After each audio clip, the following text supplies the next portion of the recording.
ಇದು ಎಮೋಮಮ್ ಮ್ಯೂರಿಕ್ಯಾಟಮ್ ಅಂತ ಗೊತ್ತಾಯ್ತಾ? ಇದ್ರದ್ದು ಕುಟುಂಬ ಯಾವುದು, ಏಲಕ್ಕಿ. ಏಲಕ್ಕಿ ಫ್ಯಾಮಿಲಿ ಇಸ್ ಎಮೋಮಮ್. ಇದು ಎಮೋಮಮ್ಮಲ್ಲಿ ಏಲಕ್ಕಿ ಅಲ್ಲ, ಅದೇ ಥರದ್ದು ಇನ್ನೊಂದು ರೇರು. ಕರ್ನಾಟಕದಲ್ಲಿ ಮತ್ತು ಕೆಲವು ಕಡೆ ಸಿಕ್ಕುತ್ತೆ, ಇನ್ನೊಂದು 2 ಕಡೆ ಮಾತ್ರ ಸಿಕ್ಕುತ್ತೆ ಅಷ್ಟೇ ರೇರ್ ಅಂದರೆ ಇದು. ಆಮೇಲೆ ಜಾಸ್ತಿ ಫೋಟೋನಿಲ್ಲ, ಇಂಟರ್ನೆಟಲ್ಲಿ ಹುಡುಕಿ ಸಿಕ್ಕಲ್ಲ ಇದ್ರದ್ದು. ದೆನ್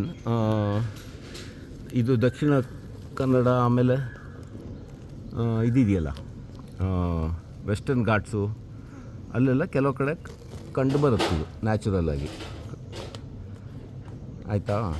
ಆಮೇಲೆ ಇದಂಥ ಶೋ ಏನಲ್ಲ, ಯಾಕೆಂದರೆ ಸ್ವಲ್ಪ ಘಾಟ್ ಒಂದು ನಿಮಿಷ ಕಮ್ಮಿ ಮಾಡೋಕ್ಕೆ ಶೋ ಎಲ್ಲ ಇಲ್ಲ, ಯಾಕೆಂದರೆ ಸಣ್ಣ ಹೂವಲ್ಲ, ಅದಕ್ಕೋಸ್ಕರ ಜನ ಅಷ್ಟು ಗಮನ ಕೊಟ್ಟಿಲ್ಲ. ಆಮೇಲೆ ಬೇರೆ ಇದ್ರ ಬಗ್ಗೆ ಹೇಳೋದಾದರೆ, ಹೂವೆಲ್ಲ ಆದಮೇಲೆ ಇಲ್ಲೆಲ್ಲೋ ಕೆಳಗಡೆ ಬೀಜ ಆಗುತ್ತೆ ಇಲ್ಲಿಂದ. ಸೊ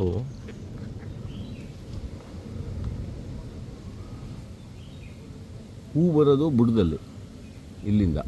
ಓಕೆ, ಈ ಥರ ಫ್ಲವರಿಂಗ್ ಸ್ಟ್ರಕ್ಚರ್ ಬಂದು 1-1.5 ತಿಂಗಳು ಹೂ ಬಿಡ್ತಾ ಇರುತ್ತೆ. ಇದು ಯುಗಾದಿ ಅಲ್ಲ, ಅದ್ರ ನೆಕ್ಸ್ಟ್ ಹಬ್ಬ ಯಾವುದು? ಯುಗಾದಿನೇ ಲಾಸ್ಟಾ? ಒಟ್ಟು ಈ ಸಮ್ಮರ್ ಶವರ್ ಅಂತ ಬರುತ್ತಲ್ಲ ಏಪ್ರಿಲಲ್ಲಿ, ಆವಾಗ ಈ ಹೂ ಶುರು ಆಗಿಬಿಡುತ್ತೆ. ಹಂಗೆ ಹಿಂಗೆ ಬೆಳ್ಕೊಂಡು ಬಂದು 2-3 ತಿಂಗಳು ಹೂ ಬಿಟ್ಟು ಇದೆಲ್ಲ ಆಮೇಲೆ ಕೆಳಗಡೆ ಭಾಗ ಎಲ್ಲ ಬೀಜ ಆಗುತ್ತೆ.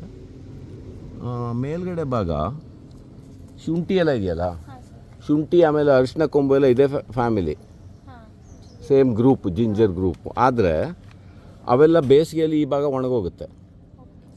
ಇದು ಬೇಸಿಗೆಯಲ್ಲಿ ಒಣಗೋಗೋದಿಲ್ಲ, ಇದು ಗ್ರೀನಾಗೆ ಫ್ರೆಶ್ ಆಗೇ ಇರುತ್ತೆ. ಯಾಕೆಂದರೆ ಅಂಥ ತಂಪಾಗಿರೋ ಕಾಡಲ್ಲಿ ಬೆಳೆಯೋ ಅಂಥದ್ದು ಗಿಡ ಇದು. ಡ್ರೈ ಸೀಸನ್ ಜಾಸ್ತಿ ಇರೋದಿಲ್ಲ, ಅದಕ್ಕೋಸ್ಕರ ಅದು ಒಣಗೋದಿಲ್ಲ. ಆಮೇಲೆ ಅದು ಬಿಟ್ಟರೆ ಇದ್ರ ಬಗ್ಗೆ ಇನ್ನೂ ರಿಸರ್ಚ್ ಎಲ್ಲ ಮಾಡಬೇಕಷ್ಟೇ ಸೈಂಟಿಸ್ಟ್ ಅವರು. ಅದೇನು ಉಪಯೋಗ, ಅದರಲ್ಲಿ ಏನು ಒಳ್ಳೊಳ್ಳೆ ಕೆಮಿಕಲ್ ಇದೆ, ಏನು ಸಮಾಚಾರ ನೋಡಲಿಲ್ಲ ಸರಿಯಾಗಿ.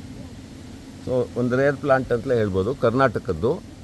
And south India western Ghats ಎಲ್ಲ ನೋಡೋಕ್ಕೆ ದೊಡ್ಡ 10 ಅಡಿ ಎಲ್ಲ ಬರುತ್ತೆ. ಎಷ್ಟು ಅಡಿ ಇರ್ಬೋದು ಇದು? ಆಲ್ಮೋಸ್ಟ್ 8 ಅಡಿ ಬಂದಿದೆ. 8 ಅಡಿ 10 ಅಡಿ ಎತ್ತರಕ್ಕೆ ಬರುತ್ತೆ. ಒಳ್ಳೆ ಶೋ ಆಗಿ ಬ್ಯೂಟಿಫುಲ್ ಗಿಡ. ಹೂ ಮಾತ್ರ ತುಂಬ ಸಣ್ಣದು.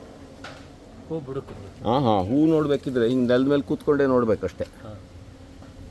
ಸೊ ಅದನ್ನೆಲ್ಲ ಮಾಡೋಕ್ಕೆ ರೆಡಿಯಾಗಿರುವಂಥವ್ರು ಇದನ್ನು ಸಾಕಬೇಕು.